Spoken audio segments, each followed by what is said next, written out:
Guys, we are given two optional questions here. In the first question, we need to find the ratio in which the x-axis divides the line segment joining the points 6, minus 4 and minus 2, minus 7. And we also need to find out the point of intersection. In the second question, we need to show that the points 7, 10 and minus 2, 5 and 3 minus 4 are vertices of an isosceles right triangle. So let's check the first question first.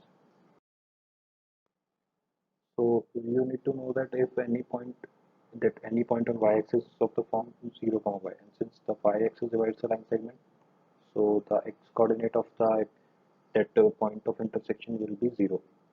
And let us assume that the x-axis divides the line in the ratio k ratio 1.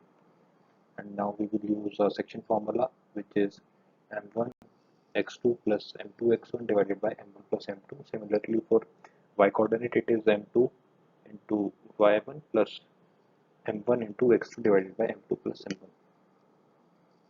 Now when we replace the value of x2, x1, y1 and y2 in the section formula, we get this equation.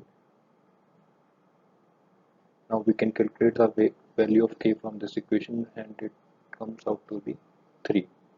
So the ratio is 3 ratio 1. Now we can easily calculate the y coordinates of the intersection point by putting it in the section formula, and it gives us the value as minus 25 by 4. So the y coordinate is minus 25 by 4 and the point of intersection will be 0, minus 25 by 4. Now let's go to the second question.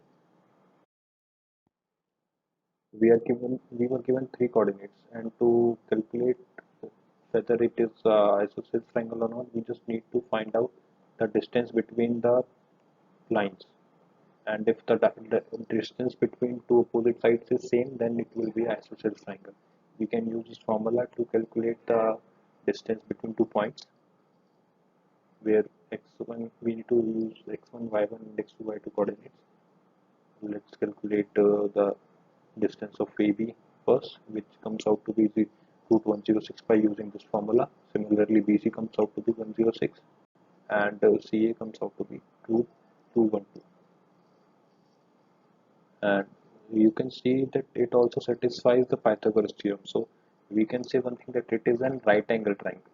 It is a right angle triangle, 90-degree angle it has, and it is also a right isosceles triangle because AB and BC are equal in length. So it is, we can say that it is isosceles right angle triangle.